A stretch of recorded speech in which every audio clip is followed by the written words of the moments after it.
unë nuk jam shumë besim plot i këtyre shifrave, sepse ka disa probleme që nuk shkojnë këtu. Për shumë, po të shofër sasinë e personave që kanë humbur jetën, është e madhe. Pra, ku e humbën jetën këta persona, shtrohet pyetja.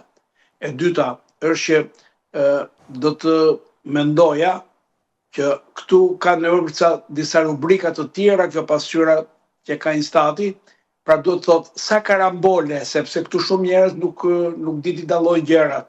Karambol që të përplasën 2 makina njëra me tjetër, nuk e di nga ka ardhur kjo fjalë, po kështu përdorësh më para 90-s. Tash kanë humbur gjithë termat. Është bërë rrumuj.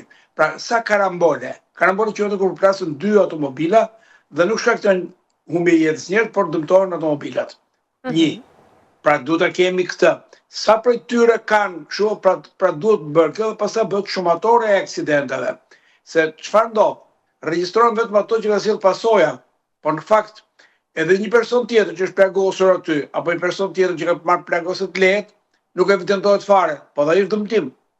Po edhe një person që ka humbur automobili po 20.000 euro, po 50.000 euro. Pra, kërkon një statistikë më të hollësishme.